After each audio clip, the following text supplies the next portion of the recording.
2025 সালটা আমার জীবনের অন্যতম সেরা বছর, কারণ এই বছর সব কিছু ম্যাজিক্যালি চেঞ্জ হয়ে গেছে। স্টার হান্টে আসা, এই দ্বীপ আসলে আমার বাড়ি, আমার একটা ঘর। আহ, এখানে আমার আজন্ম কৃতজ্ঞতা থাকবে। তো স্টার হান্টের পর যখন আমি রূপকথার কাজ করেছি, এরপর হঠাৎ আমাকে এখান থেকে কল করা হয় যে রাজ আসো, একটা লুক টেস্টের বিষয় আছে। সো আমি একদমই এক্সপেকটেশন ছিল না যে আমাকে এখানে কাজ করা হবে, কারণ আমি অলরেডি একটা সিরিয়াল করছি, তো সেখান থেকে সম্ভব না।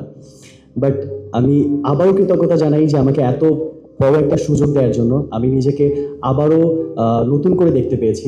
হিরক ভাইয়া, মারিয়াম ম্যাম, প্রত্যেকে দীপ্তর টিমের কাছে আমার কৃতজ্ঞতা।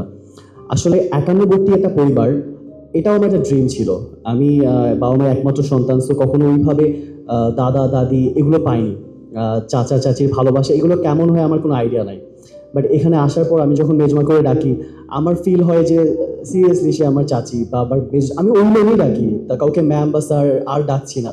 মাকে মম ড্যাড, ওইটা আমার খুব ভালো লাগছে। দাদির আদর, আমি ইচ্ছে করে বলে যখন ম্যামের কাছে কাছে ঘেঁষাঘেঁষি করি যাতে সে আমাকে একটু আদর করে, ডার্লিং করে ডাকি। আমি কখনোই দাদির আদর পাইনি। সো এটা আমার জন্য একটা অভাব ছিল। বাট এই পরম্পরা আমাকে ওই পরম্পরায় বন্ধনে আবদ্ধ করেছে, এটা আমার জন্য অনেক ব্লেসিং। আর আশিসদার কথা স্পেশালি বলতে হয়, একদম ধরে ধরে নিখুঁতভাবে সব কিছু শেখাচ্ছে। কোথায় দাঁড়াবো, কীভাবে লুক দিব, কীভাবে তাকাবো।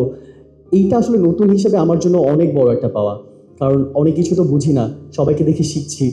প্রত্যেকের চাহনি কেমন করে এক্সপ্রেশন দেয় সব কিছু নিখুঁতভাবে দেখার চেষ্টা করছি। সো এটা আশিসদার জন্য আরও সহজ হয়ে গেছে। তো আমি আসলেই কৃতজ্ঞ। আর আমাদের জন্য দোয়া করবেন যাতে আমরা আরও আরও ভালো কাজ দিতে পারি, উপহার দিতে পারি। Thanks a lot.